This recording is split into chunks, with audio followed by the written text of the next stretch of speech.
welcome you this evening to this town hall. And this is, I think, what, number 5 this week. Jim and his team have, we've been across the city just trying to listen to what people have to say, what their concerns are, what their expectations are around, these next 4 years of the great work that's going to be done in Philadelphia. So, first thing I need to introduce, tonight, Mayor-elect Jim Kenney and our transition committee are here to listen. We believe community input is a critical part of the transition process and want to hear your thoughts about how we can move every neighborhood in Philadelphia forward. I would like to introduce, and you know him well, and welcome Council President Darrell Clark to say a few words and introduce Mayor-elect Jim Kenney.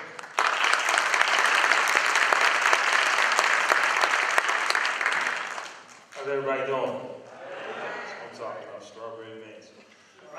Folks, first of all, thank you all for coming out this evening. These are some exciting times. We're going to do things a little differently over the next several years. We're going to be more engaged. We're going to be more engaged in neighborhoods. I'm not going to be political tonight, but I have to talk about the election process because there is still Mayor-elect Kenney attached to your name.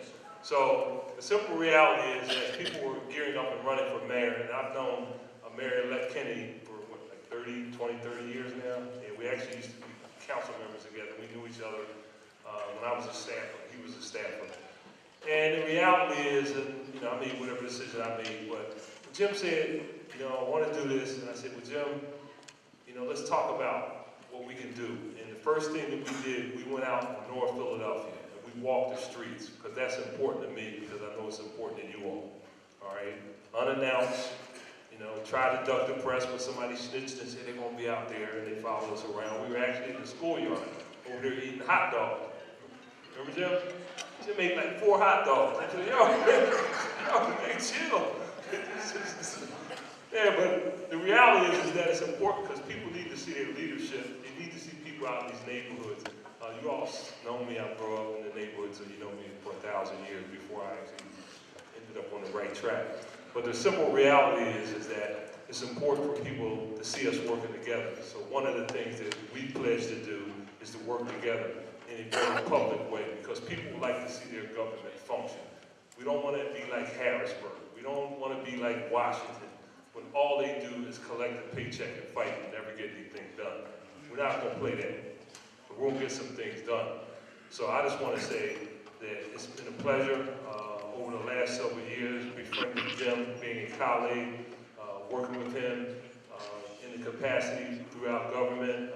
This is going to be some very, very special issues. I know all of you all are the people that keep this community together, and it's good to see you out here tonight with the council president and your guy Darrell on the stage with the mayor-elect.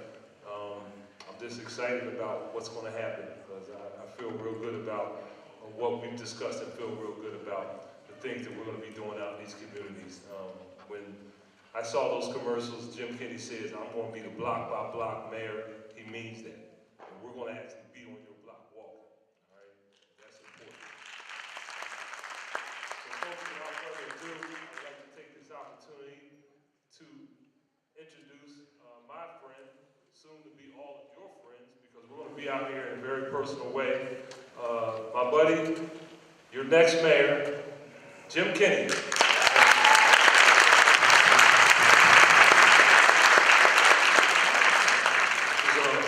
Council President's a little taller than I am. I've got to bring the microphone down. Thank you very much for being here. It's a Friday night. I know you have some things to do in your house and your family with your kids and grandkids, and I really do appreciate you taking the time to come out and speak to us. Going to be the next mayor is a very humbling experience. It keeps me grounded. It keeps me grounded when I'm out with folks in our communities. I come from South Philadelphia, but I come from a row house neighborhood. The house I grew up in was 16 foot wide and 50 foot deep with almost nothing of a yard, and we had 6 people living in there. So, I know what it's like to grow up in a neighborhood. And we want to make sure that we came out to every neighborhood in the city that we could before the swearing in, to hear what you have to say about where you think the city should be going and where we should be spending our resources and doing the things that we need to do to help your community, help you, help your own communities really be the best that they can be. And I realize we live in difficult times where neighborhoods are struggling, where people are struggling with unemployment. We have too many people incarcerated in our city and our country. We need to make sure that we bring services to the communities so that people can help themselves and really make their neighborhoods the best that they can be. And I want to thank the folks who brought all these little beautiful children here tonight.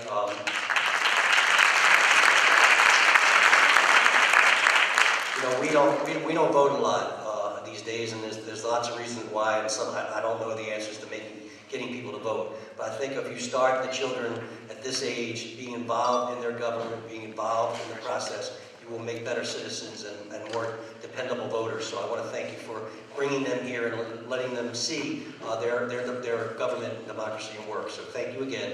Otis Hackney is going to be our education chair. He's also going to make sure he takes care of this evening tonight. We have a few rules. They're not really bad rules. It's just got to keep the timing, because we have about an hour. We want to keep the timing right, and we want to make sure that as many people speak as possible. Again, I'm honored and humbled to be the next mayor, and I'm looking forward to hearing you and what your vision for our city is. So thanks again for being here.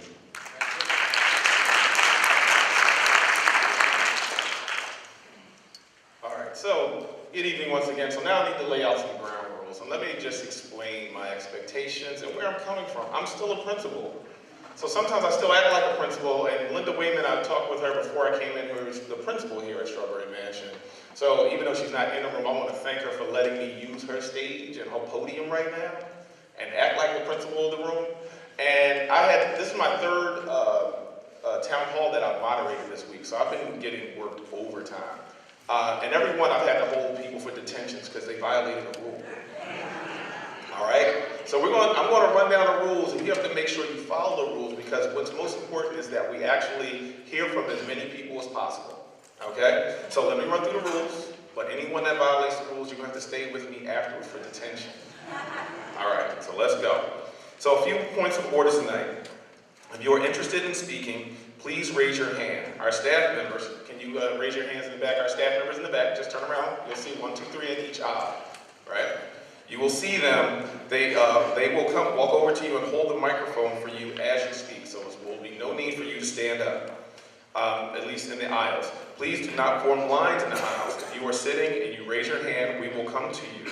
We thank you in advance for your patience. We will do our best to get around to as many people as possible. The town hall will end at 7:30. So please keep your comments to no more than 1 minute. So that way we have time to get to as many people as possible. Additionally, and this is so the 1 minute rule and this rule as well. Additionally, this is a family event, okay? So please avoid using profanity or speaking or acting in a manner that would be inappropriate for children. And we see the children up front, right? Okay, so it'll be double on the detention. Also, there are members of the media here tonight. If you would prefer that your comments not be recorded or reported, please state that before you speak. We ask the media to respect these citizens' requests. Also, if you'd like to join the conversation on Twitter, please use the hashtag #PHLTownHall. And finally, if you do not get the chance to speak tonight, following the event, staff members will be available outside the auditorium to take your questions or concerns. You can also go online to KenneyForPhiladelphia.com and submit your thoughts there. Everybody good? All right, are we starting all right, we're going to start over here to my right. First question? Yes. Or comment? I'm the grandmother of 3 children, and I want to know if there's a funding for an after-school program that they attend. They have been attending this program since the program opened, and it's called the SEER. Now, my grandchildren have improved so much in their grades in school from attending the SEER. They've come from E's and D's to A's and C's. They're on honor rolls. I just want to know if there's a funding for this. Ma'am, do you know where the funding comes from now for the program? Parents, and it comes from the parents. And most parents and the owners, most parents can't even afford it, and the owners definitely can't afford it. What's the location of the program? It's at 32nd and Cumberland. Is it rec center or school where? Yes, their school. Is it inside the school building? No, it's not inside the school. Okay. If you would do me a favor and get some information on what, I don't know if the council president is familiar with the program, but I would like to know more about it, and so we see how we can be of help.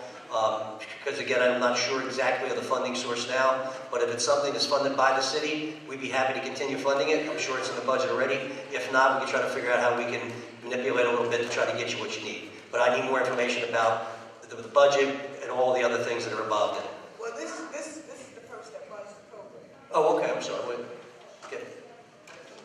Hi, my name is Dr. Carpage, and our program is located, Yes, ma'am. at 3131 West Cumberland Street. We had, back in July, August, we had at least 25 to 30 students.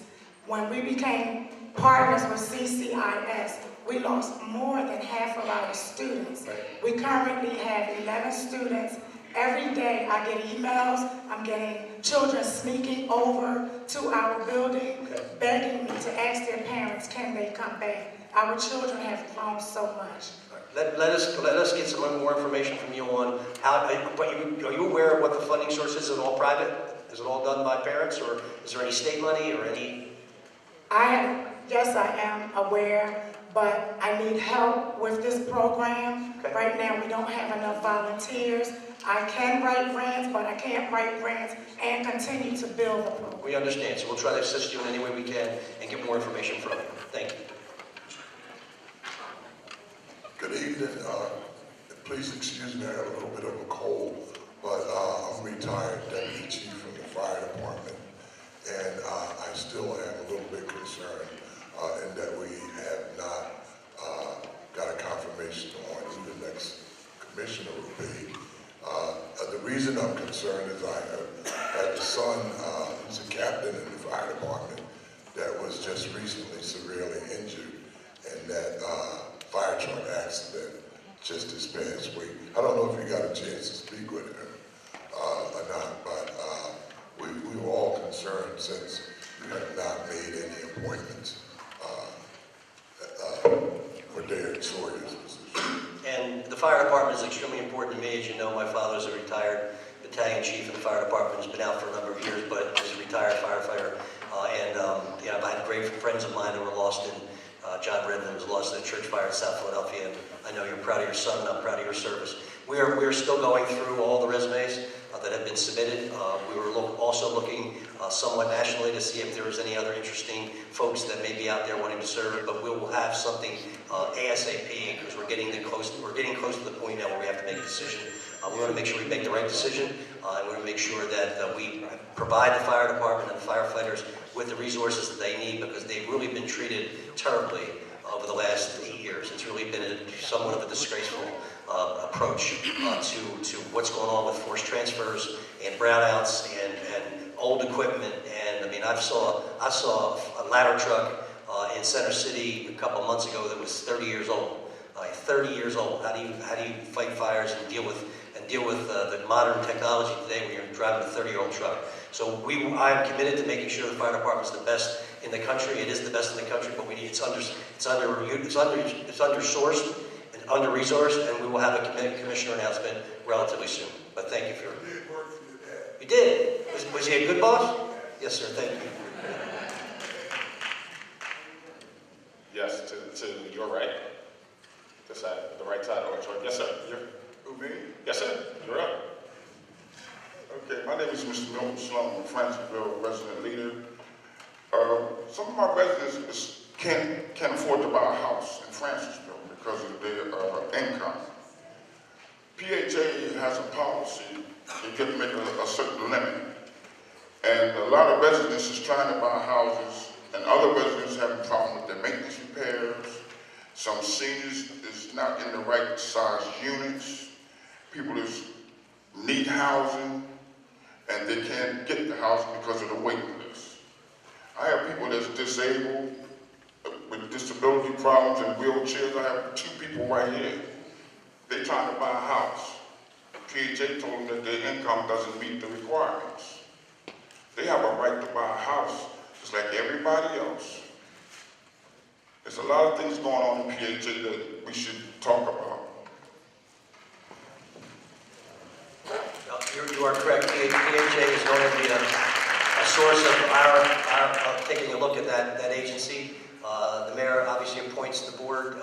be certainly in consultation with my council president on the direction we should be going.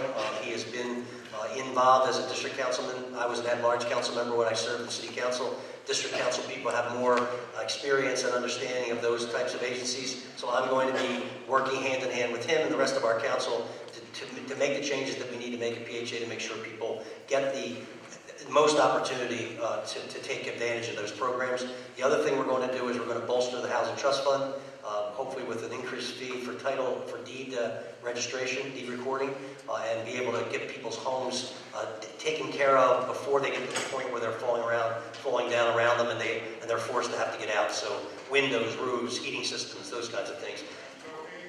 Yes, sir. I hear what you're saying. We are on it. I will tell you that there's. Yes, sir. I will tell you that we have a large government that we're filling, and we're doing it every day. Our transition teams are in interviews with people almost 6-7 hours a day, and we're trying to fill every position. We have about 50 more left to go before January 4th. But I assure you that PHA and affordable housing and low-income housing will all be part of our agenda. Next comment and question over here.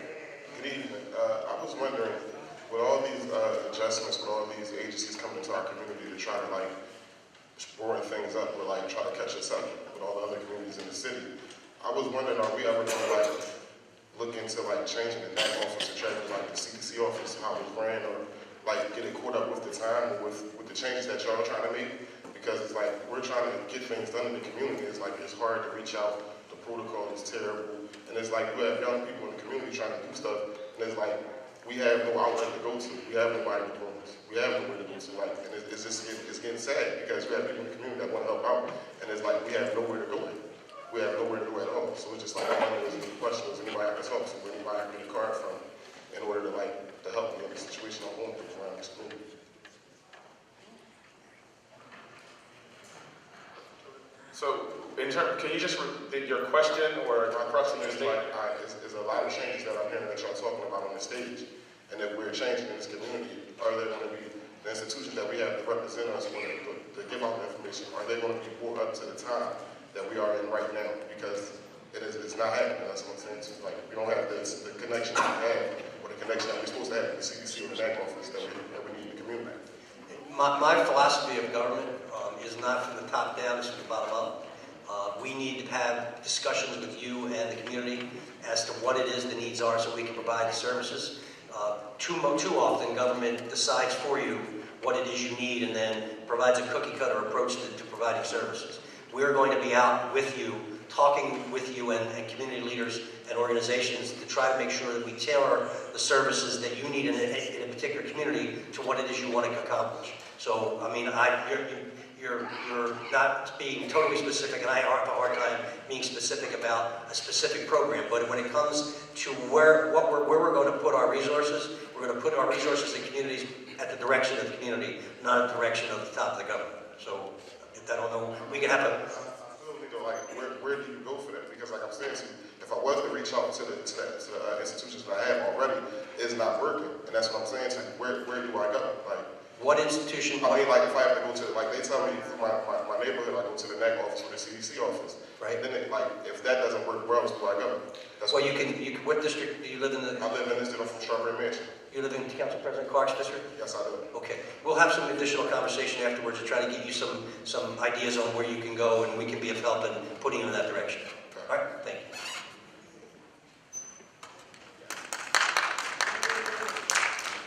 Question from the center. Yeah, good evening. My name is Diabo Lubala. I am the director of political organization for the Black Hammer, which is a revolutionary union for African workers.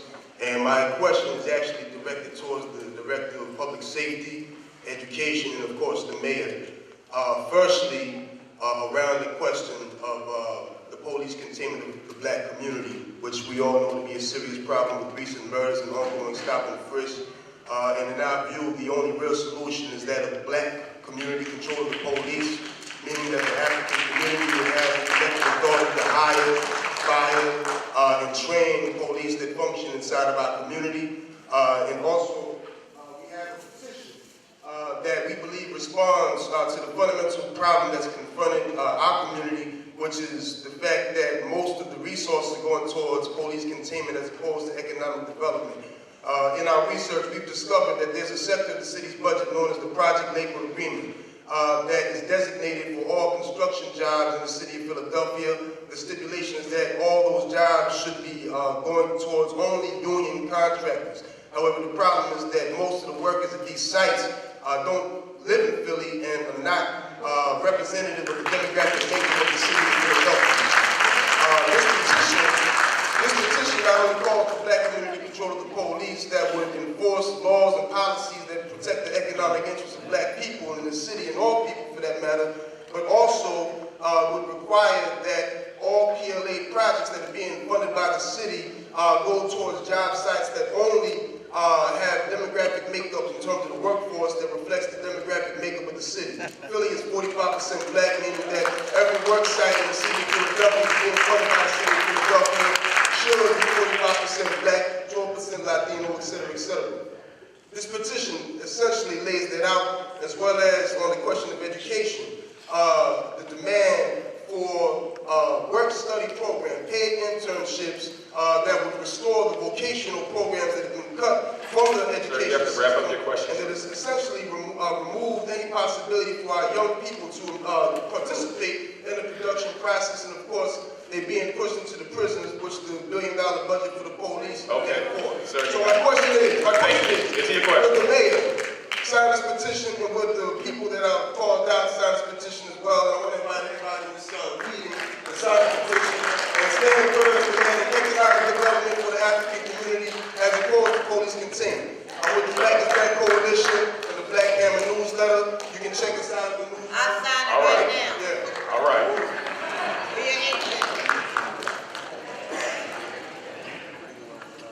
Next question. First of all, I'll be happy to accept your petition. That's part of my responsibility as the next mayor, is to accept your petition, to read what you say, to listen to what you say, and to try to make the corrections that you're asking us to make. I agree with you. We have a very serious issue when it comes to community policing and our police relationships between our neighborhoods and our folks and the police department. We are working hard to implement the 91 policy issues in the Department of Justice report. We're going to continue doing that. We're going to do it in a very respectful way and move forward to improve our police department, to make sure that there's a level of trust within our communities. It doesn't exist today. I totally agree with you.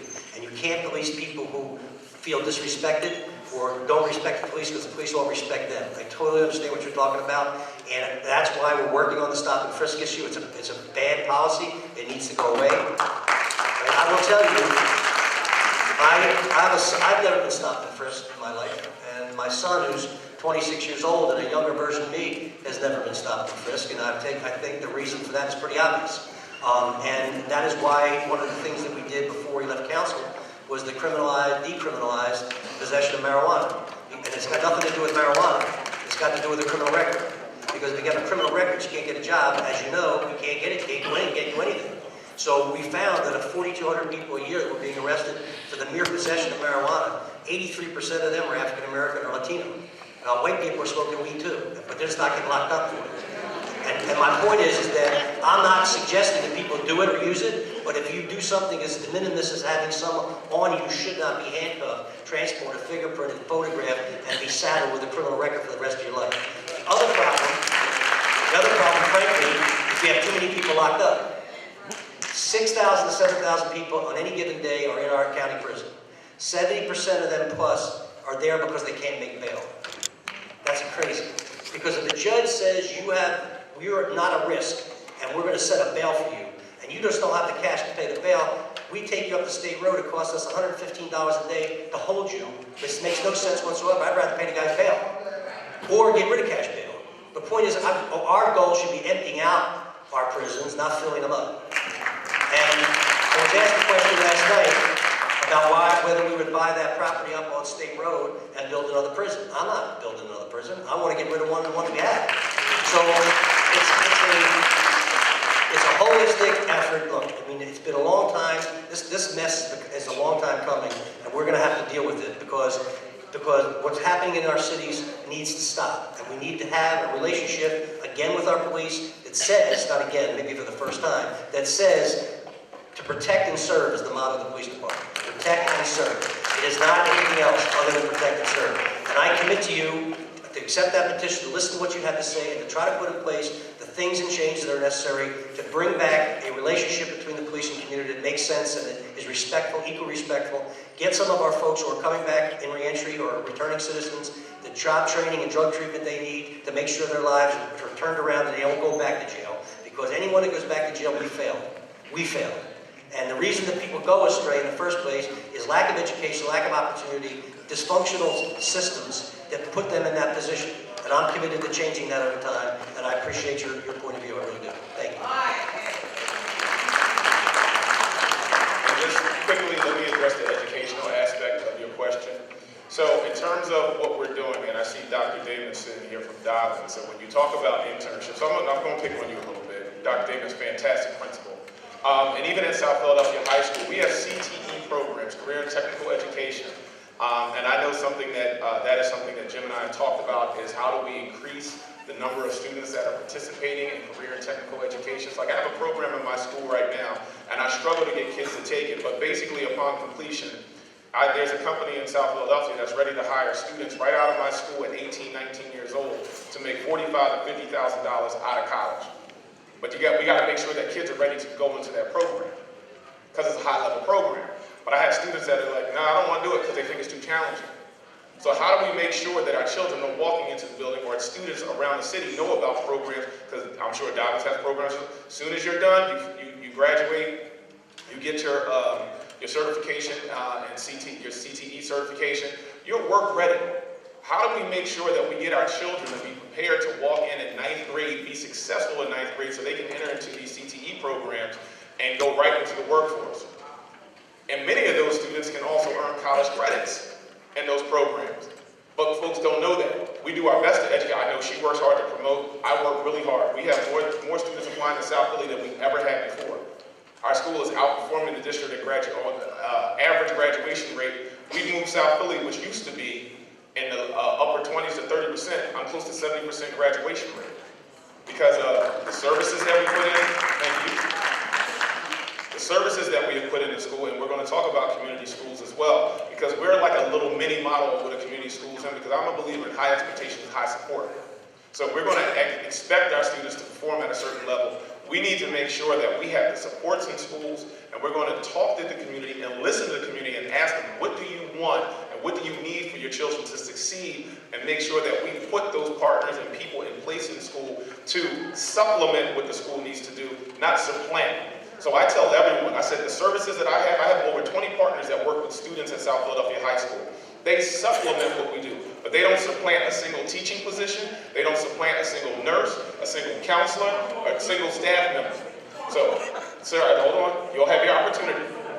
So, sir, I'm answering his question. Sir, and then we're going to go to the next one. I'm answering his question. I'm answering his question, sir. Okay. Yes, I understand. Yes, sir. We will get to it. I just wanted to answer the gentleman's question. So, I just want to let you know that we're working, and that's going to be a high priority for us to make sure that we address those issues and concerns that you brought up. Yes. Sir, we got to go to the next question. Sir, can we get to, you can follow up at the end and you can talk to him directly. Yes.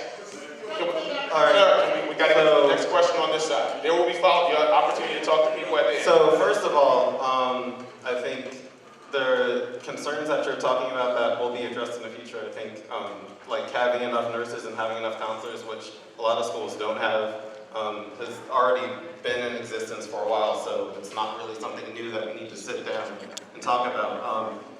But secondly, the thing that I wanted to bring up is not really related to that. Is so the bill HB 1538. I was just wondering, what's your stance on that? Like, do you support it? That's the bill that would allow officers involved in cases where they're used force or discharged a weapon, have their identities and names withheld until there's a formal investigation. I do not support that bill.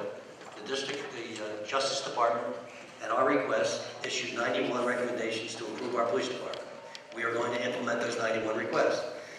Police officers are public servants, and when they take actions in the public that sometimes result in the injury or death of citizens, they're public figures. And I do not agree with the bill, and I think the bill is a step back. I don't like Harrisburg dictating to us what it is we can do or can't do.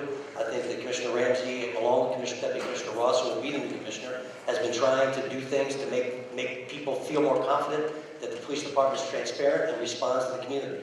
And I do not support that bill, and I think it's unfortunate. And we will work on, I don't know what the result of its passage is going to be. I think the governor may veto it, and that may be the end of it if it passes out of the Senate. But we do not agree with it, and we want to make sure we're open and honest with people as possible as to what happens with the police department and the actions that they take. There's no other way around it, because unless that's the case, no one's going to trust us. So it's tough. Your question is on that House bill. I'm not in favor of it. This side, please. Yes. Ready? Yes. Hi, my name is Beverly, and Dr. Carn, Councilor Carn, saw me when I was growing up. I have a 5-year-old that go to SEER, and this program is real good. They need a lot of funding and stuff. My son went from a kindergarten level for reading to a 2nd grade level, just going to the school. So, like all the other schools that I've been sending him to, like I'm kind of skeptical about my 5-year-old, what school he attend. I go do like Clarion.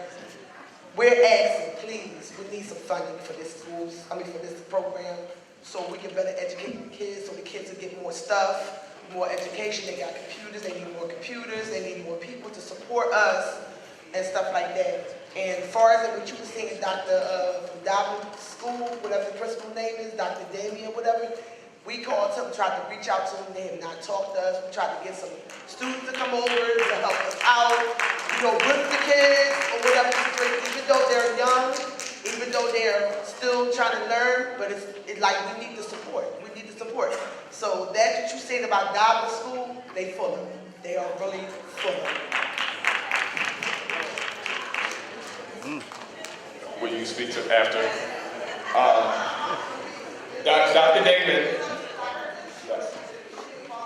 Okay. Dr. Damon's here. Well, you can talk to Dr. Damon as soon as this is over. She's right here. Yes, next question, in the middle. Good evening. My name is Sheila Lloyd. I have a question. I don't know if Mayor-elect is aware that there was a resolution hearing on October the 6th, chaired by Councilman Curtis Jones, in regards to the illegal foreclosure on mortgages that's happening here in the city of Philadelphia that is being committed by 2 law firms that is creating a wave of homelessness that the Pope addressed while he was here. Now my question to you is, what would be your strategy or your plan to stop these illegal foreclosures that are fraudulent, that in South Philly, North Philly, where the areas are being targeted, to stop these law firms that's doing this act? What would be your strategy? First of all, it is our goal to keep people in their homes at just about any cost possible, because what happens if they're not in their homes, we wind up having to provide services. People are suffering. It just costs more money and there's more misery. So there's a mortgage foreclosure court that exists in city. And let me finish. Judge Rizzo, who retired, has this mortgage foreclosure court. We will work with them, but also we will work with the law department and work with the sheriff's department to make sure that we have as little possible displacement of people throughout the course of this process. I am not aware of the 2, let me finish, I'm not aware of the 2 law firms you're talking about. If you want to give us their names, we can begin to investigate their activities, find out where they're filing these claims, how they're doing it, what the issue is. If it's something that's illegal, we'll refer it to law enforcement, and I just need the name of the law firms and we'll start working on it.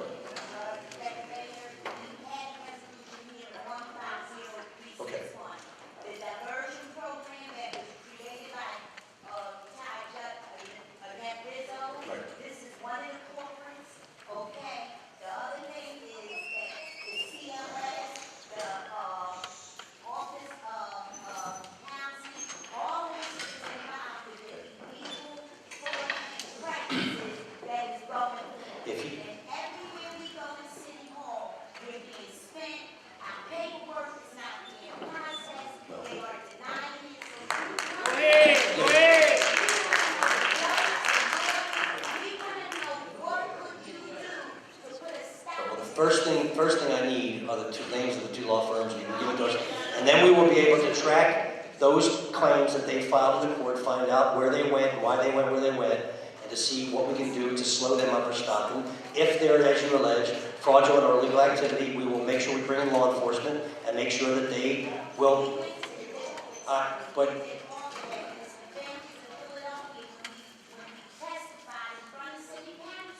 why wasn't I had resigned, so I didn't see I wasn't at the hearing.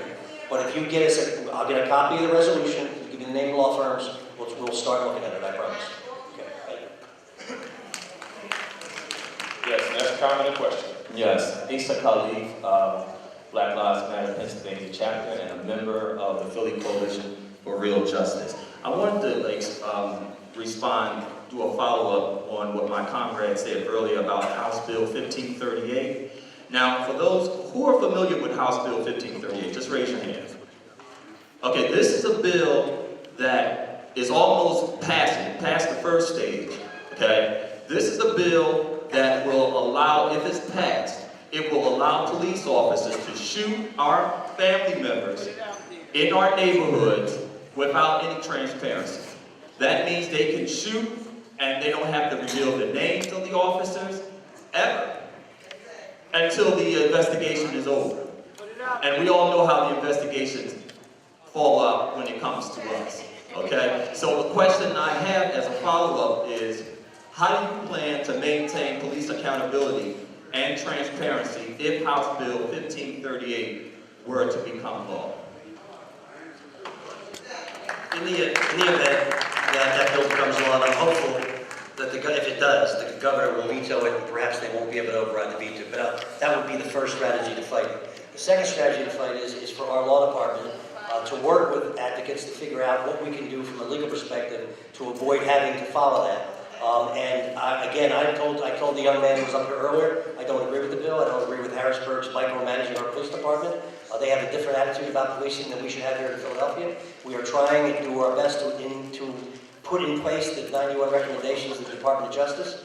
I have commitment from Commissioner Ross that we will continue to do that, and we will figure out a strategy. I don't know the strategy at the moment. We will figure out a legal strategy to deal with that bill, and if we have to ignore it, we have to ignore it. But I'd rather have a legal strategy to figure out first that we can be on strong legal ground to oppose it. But I've said very clearly, for the record, I'm against the bill. I don't think they should be meddling in our police affairs because they're not helping the situation at all. And we need to make sure that people feel comfortable, they're being treated fairly, and when someone is killed or injured by gunfire from a police officer, we need to know what happened. The families need to know what happened. The community needs to know what happens. And that's the only way we're going to be beyond where we are right now. So I think. I'm asking everyone to please call your representatives and tell them to vote no on this bill. All right. I will tell you, all of your representatives are mostly going to vote no on this bill.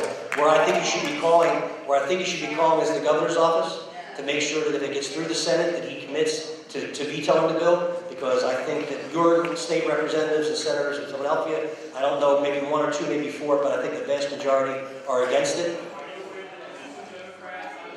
Yeah.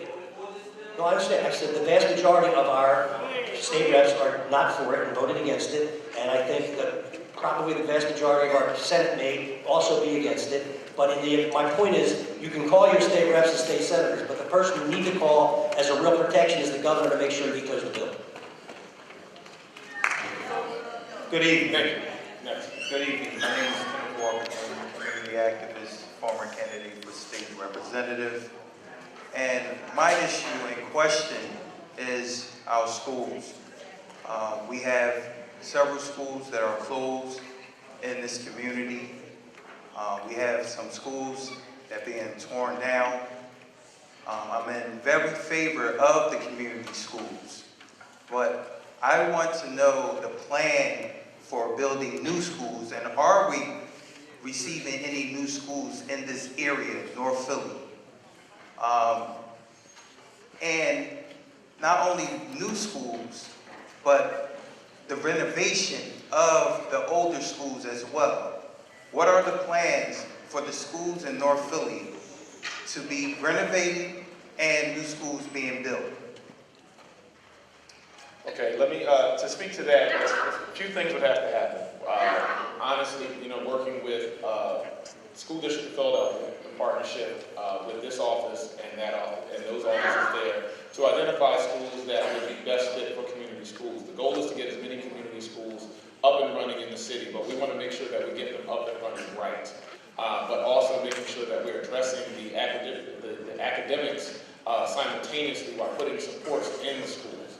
So our work is going to be focused on that and making sure we listen to people in communities and identifying locations where the facilities are right, the partnerships are right, and leadership is right, so that way we can make sure that we get wins and then people see how enrollment can increase in community schools. So if you put the right supports in place, you put the right people in place, and you get input, and you really listen to what the community is asking for, the people in the community will buy into what you're offering them because you're actually providing them with the things that they're asking, that they're requesting.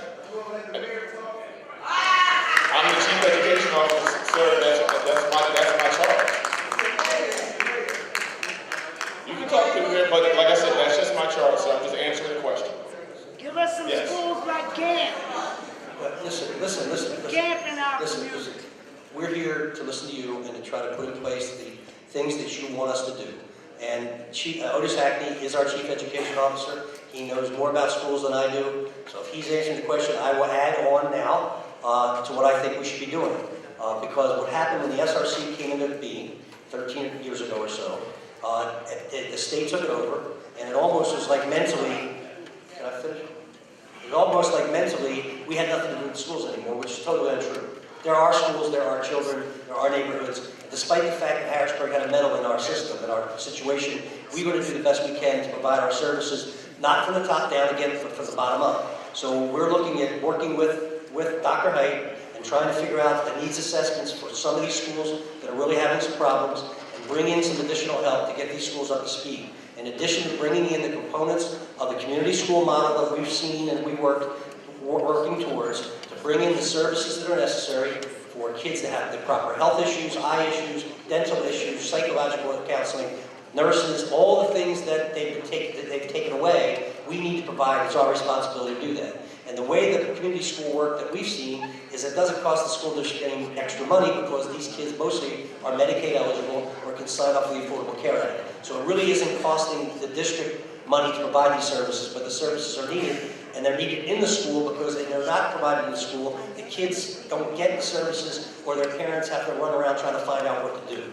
So it's all a holistic approach, and we will work together, but more importantly, work with the community so we're not telling you what you want, you're telling us what you need.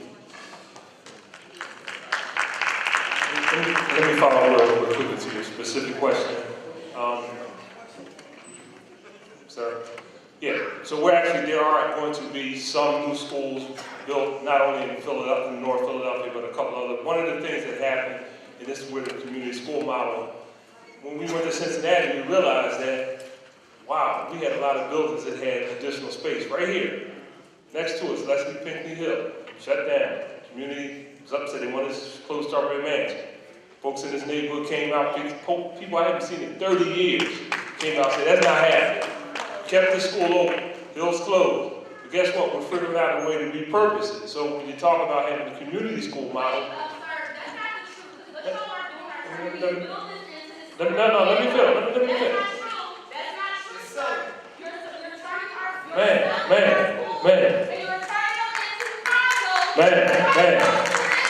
If you let...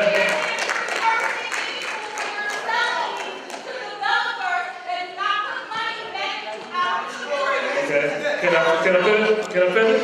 Because I'm going. You gotta let me finish, man.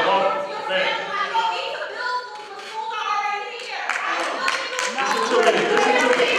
Yeah, if you let me finish, I'm going to tell you about the Philadelphia Housing Authority just bought the rental school. They're going to turn it into a school. There's a conversation about buying vaults to turn it back into a school. Well, I understand that, but that's what happens. And the reality is that there will be...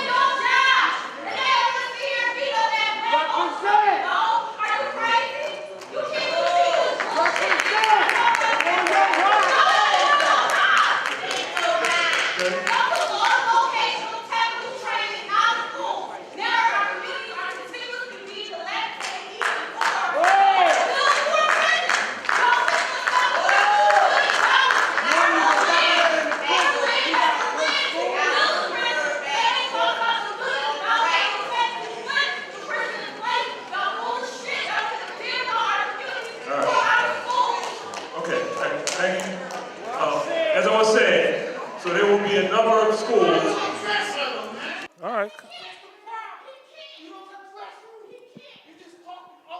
Well, she won't let me finish talking, sir. I'm trying to, sir. All right, because it's getting out. Let's calm down, because this is not the way we do this in Charlotte.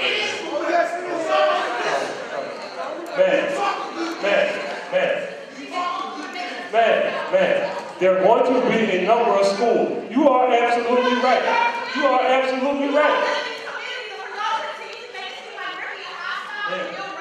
You are absolutely right.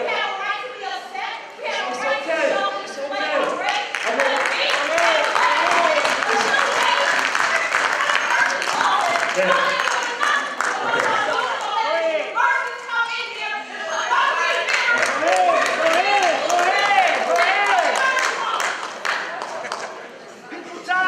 Can you hang around so I can explain to you?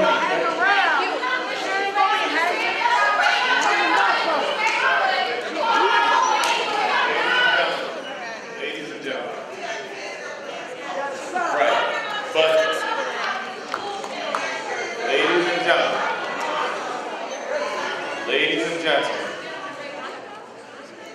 we need to, we have children here. I understand your frustration. Ma'am, I understand your frustration. You don't know, listen.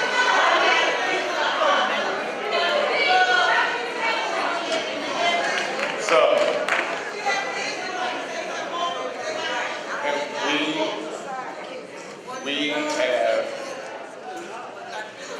we have time. Well, the event, yes, I do think because the event is to end at 7:30. So, there's someone, well then let's listen to the next comment. Who's the next comment? Where are you? Next comment, right here. Oh, and then right here. Thank you very much. Let me take a deep breath, and I hope everybody take a deep breath, okay? Mayor-elect Kenney, I'm so glad you acknowledge the friendship between you and President Darrell Clark. And as you may very well know, I'm here to listen. I'm going out of here. You represent Point Man Soldiers Heart Ministry. And in 2011, Sir, I can't listen if I can't hear you. Yeah, I'm going out the door. Because I ain't vote for no motherfucker. Yes, sir.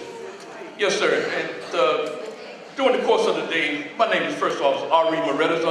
I'm the first Vice President of Point Man Soldier Heart Ministry. Nice to meet you. And thank you very much. You may have met me in 2000. I met you earlier tonight. Yeah, but not only earlier today, you may have met me in 2011 when we had the hearing on the city's readiness to serve returning veterans. Yes.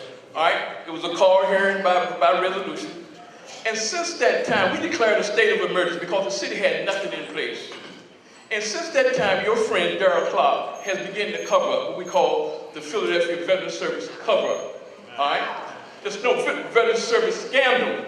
And the cover-up is that he set up and represented to you and probably other city council people that the Philadelphia Veterans Advisory Commission is the director of Veterans Affairs.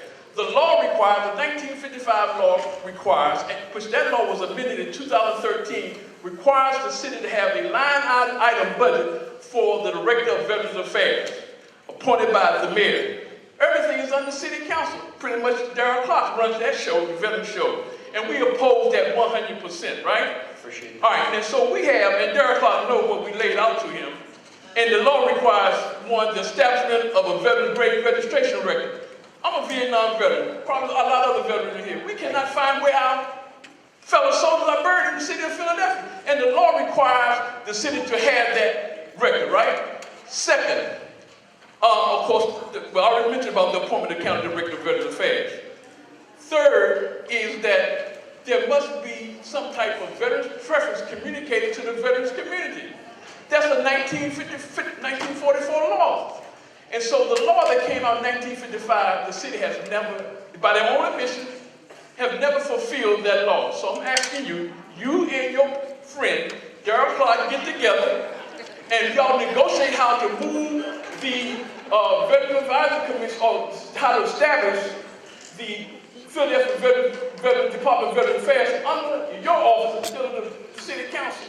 It's an administrative office, but he's kept it under his charge, and pretty much, and we're going to, as you well know, the Inspector General has already been through Philadelphia's Veteran Affairs office, right? And so now we're trying to make sure that we get some outside influence to help you all to make that decision to make sure that a Director of Veteran Affairs is elected here in Philadelphia, appointed. Yes, sir, I agree. We will be following with you. I'm sure you will, sir. Thank you. And thank you for your service. I appreciate it. Yeah, you have a little child here. Yep, yep. Where are you? Yes, sir.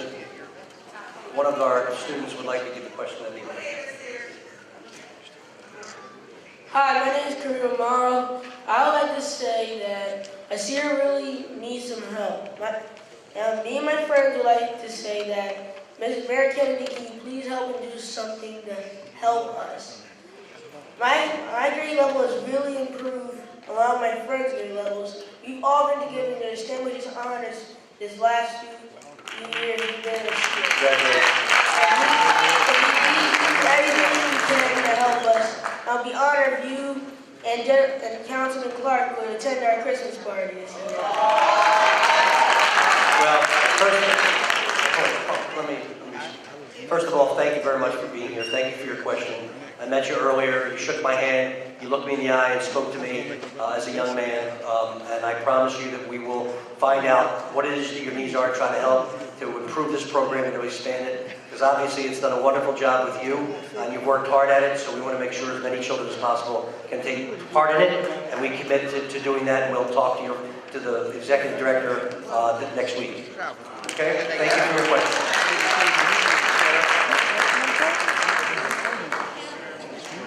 Okay, we have time for two more. Who's next? Good evening, my name is Falani Irvine. First I want to mention about Dr. David. Dr. David has really been there for me. I do things in the community, with the schools, but one of the big problems here in Philadelphia is that Philadelphia is a really old place, and they're not ready for changes. I'm a veteran. I was in the military, correctional officer in school district. This is an extremely racist city, and it's a lot of barriers to get into the school system. So my question to you would be about solutions. We have Mama Basima, who's from Strawberry Mansion. I've been over 30 years. The brother that spoke there, the sister that spoke over there. We are the pulse of the community. The other brother that spoke over there.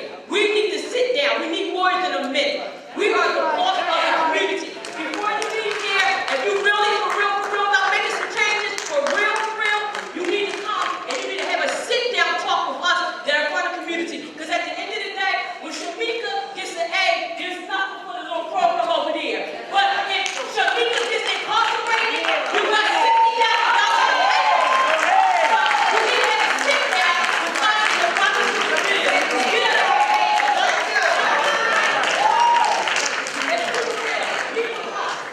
Can I respond?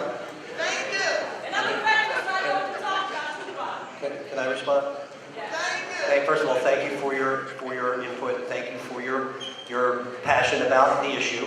And I'll be happy at some point in time, right after the first year, to have a sit-down discussion with you. As long as we can converse with each other privately in a discourse that accomplishes something, I'll be very happy to meet with you and listen to what you have to say and try to respond in the best way I can. I've never been mayor before, and I will do my best.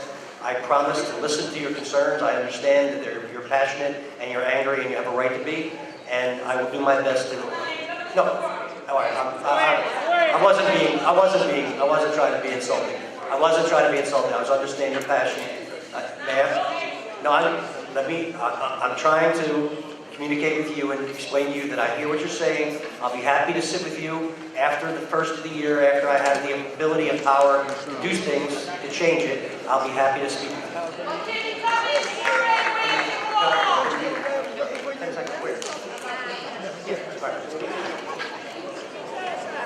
We're going to take the last question from the gentleman right here.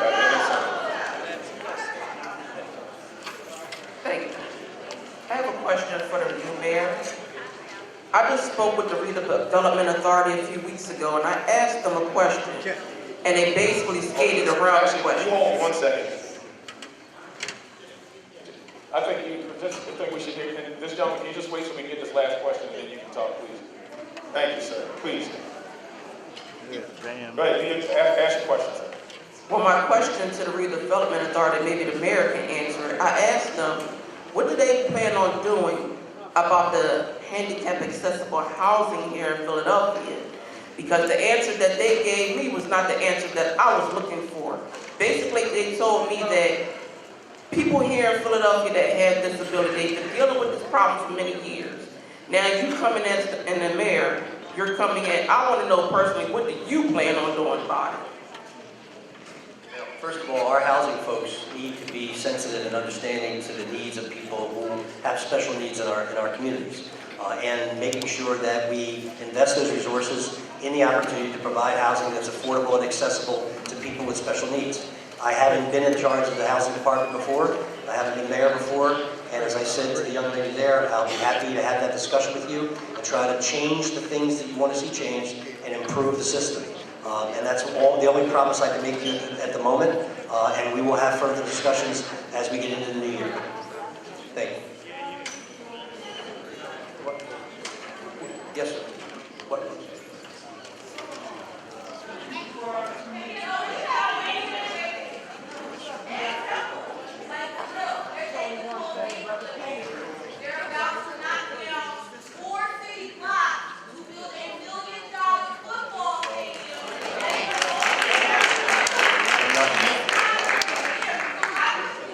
I'm not in favor of the football stadium.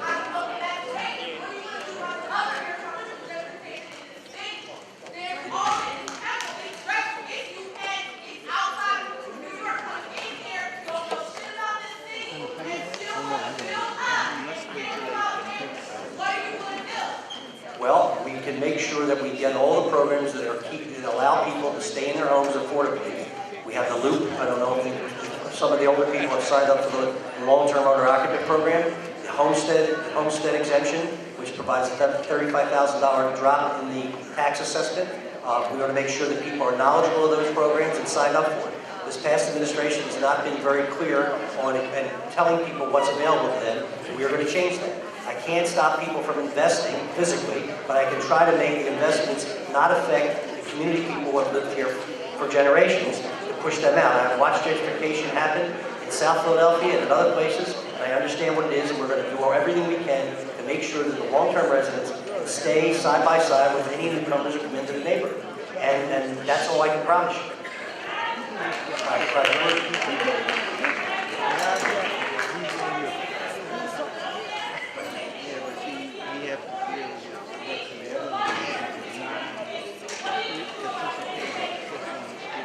First,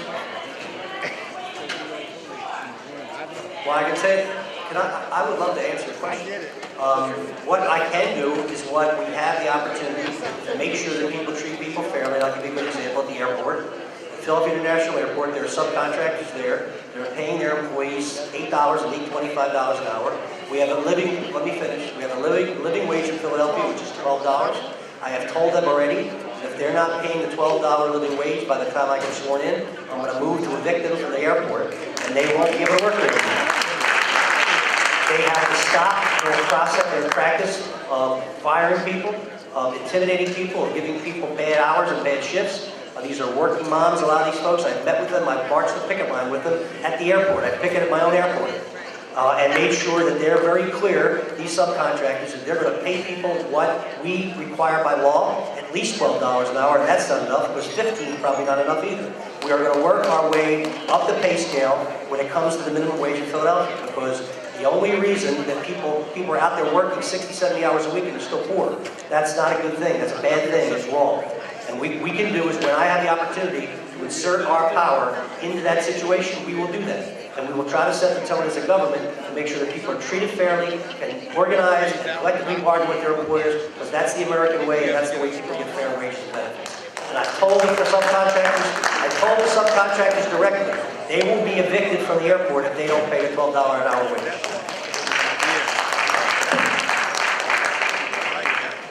okay, I'd like to thank you all so much for coming out tonight. We all know we didn't get to everyone's questions, but if you'd like to speak to a member of the team, several of them will be available outside the auditorium by the table when you checked in. Alternatively, you can submit your ideas and questions online at kennyformayor.com. My time is up. We ask respectfully that everyone exit efficiently and take all your